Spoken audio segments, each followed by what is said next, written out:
Partidua ondo hasi da, guretzat. Ez da erraza izaten lehenengo gol hori azkar sartzea eta gu lortu dugu eta bigarrena sartzeko gogoak egin geunden, ez gera fin ibili, ez dugu asmatu eta futbolean asmatzen ez duzunean normalean ordaintzen duzu eta gaur ordaindu dugu.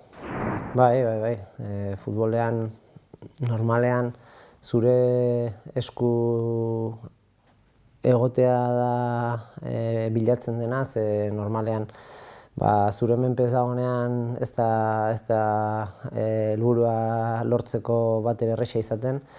Eta guk hori lortu nahi genuen, gure esku izatea, albaldin bazen azkeneko partidua baino lehenago, baina horrela gertatu da eta saiatuko gara ahalik eta ondoen jokatzen azkeneko partidu hori, helburu hori lortzeko. Badakigu ez dela batere erraza izango, baina saiatuko gara azken partidura, azken momentura arte. Nik uste batzuetan perspektiba galtzen dela.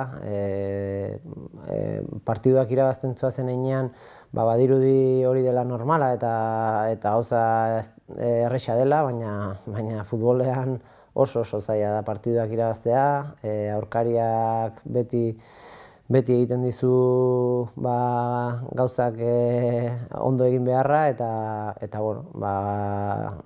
azken partidu hauetan pixka gehiago kostatzen ari zaigu eta argi dago meritu asko daukala atzetik egin duguna eta saiatu behar dugula hori berreskuratzen eta azkeneko partidu hori ahalik eta hoberen jokatzen eta ea kapazak garen 3 puntu horiek lortzeko.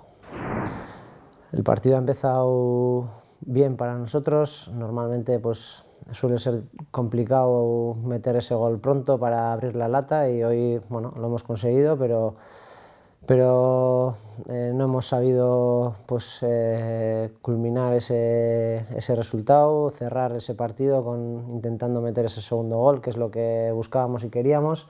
No hemos estado finos, no hemos estado bien arriba y al final eso nos ha penalizado mucho.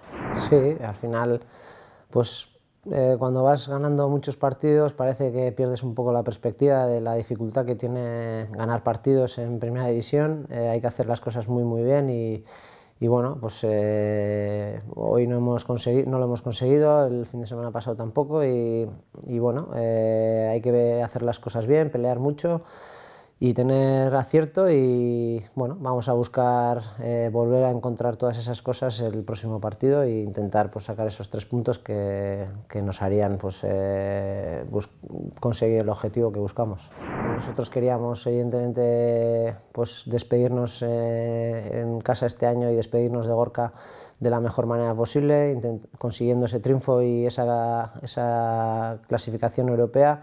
No ha podido ser, pero eso no tiene que manchar ni muchísimo menos toda la trayectoria tan buena y tan productiva que ha tenido Gorka en el Athletic. Ha sido un ejemplo en todos los sentidos, dentro y fuera del campo y hoy había que despedirse de él y darle ese pequeño homenaje y el resultado no podía influir para eso.